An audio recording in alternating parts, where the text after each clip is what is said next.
Hi there, it's Sandy Allnock here for MFT with this month's Create in Color video. And today I'm going to be doing some color pencil work using a very sweet stamp, and I'm going to put the dog and the cat in it. There are two sentiments in it that are specific to the dog or the cat, but there's one that works for both, and that's the one that I've put on my card. And I'm using some drawing paper to color on and Prismacolor pencils. I started with my darkest, and I'm just putting the shading around the rounded side of her hat. The tail end of the cat hat is also going to be dark, but in order to help yourself find the roundness of an object like a hat, imagine yourself looking at the head without all the tail of the hat.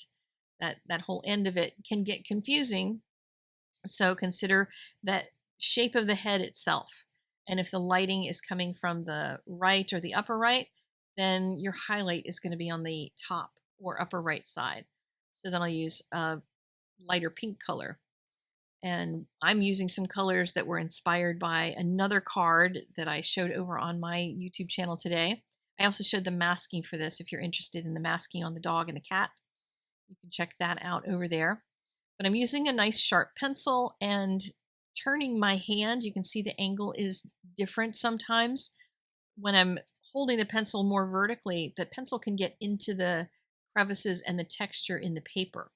So if you end up with a textured paper that leaves some of those almost white spots in between, teeny tiny ones, then tilting your pencil sometimes can help. But the sharp pencil will make a huge, huge difference. And I use an electric pencil sharpener, the Quiet Sharp from Bow Stitch. But I also sometimes, when I'm getting into real detailed work, I'll take just one quick turn in a handheld sharpener, doesn't even matter which one, because that'll shave off that little last tiny bit that makes the point really, really sharp. You can also use a piece of sandpaper to do that.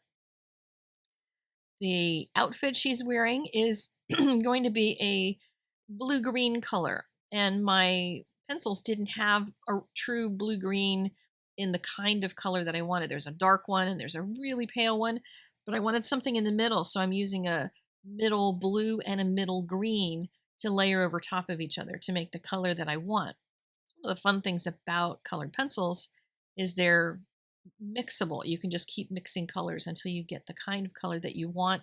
Practice it on a scratch piece of paper, and it'll make all the difference in getting the exact color you're looking for.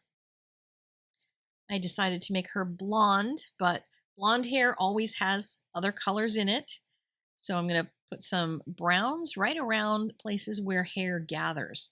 So when you've got ponytails and barrettes, those sorts of things, and folds of hair that are behind or in front of others, those are usually places where dark colors will gather, and it'll start to make it look more realistic. And then I'm going to use an orangish color, a dull orangish color, not a bright orange, to make some midtones. And you can go over these kind of colors again and again if you want. You can add more of the yellow and that sort of thing to blend it, and not even use any blending stumps or anything. Just go over those colors and use heavier pressure, and you can get some blending that way.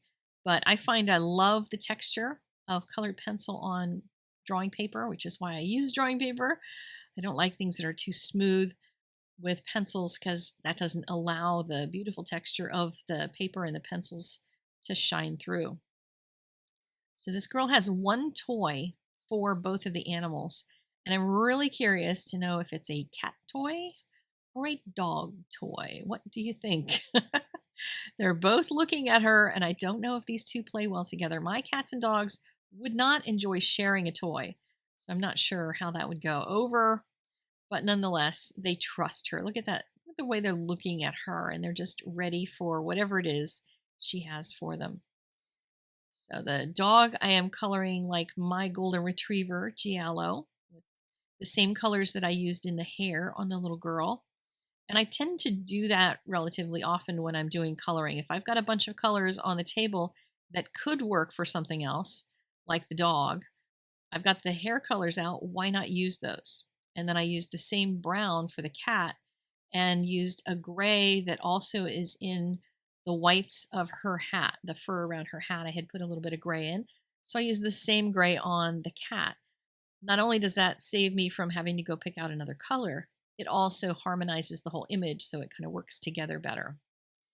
And then I've added a real pale blue for the snow that they're sitting on. I'm assuming they're outside. And then putting some more intense blue, I guess you could say, underneath of it. But if it ends up getting too intense, it's too bright for you, just go over it with a white pencil. And that will not only blend those two blues, it will soften them and lighten them a little bit too, which is kind of nice. Now, the other idea that I had from the card that I'm using for my inspiration is to cut this off and let the sky be the color of the card base. So I've drawn myself a line and then cut it. The only fussy cutting was around the head of the dog. The rest of it was nice big shapes. I could have drawn that arc so that it didn't even include the dog's head peeking up and still achieve the same thing. But I put it on some pink cardstock and then added snow onto the cardstock with my white pen, because my white pen goes everywhere with me when it comes time to making Christmas cards.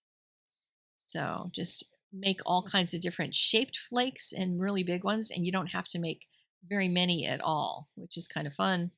You get a card done much quicker that way, because yeah, sometimes when it gets down to Christmas cards, getting them done sooner is a little bit better than getting them done in great detail. So there's a little snow tip for you as well. So that's my beautiful little card for today. Hope you enjoyed this. Again, if you need to know how to do the masking on the dogs, I went through it really slowly in detail on my channel, so you can check that out if you're interested. I will see you guys later. Take care and good luck getting all these Christmas cards done. Bye-bye.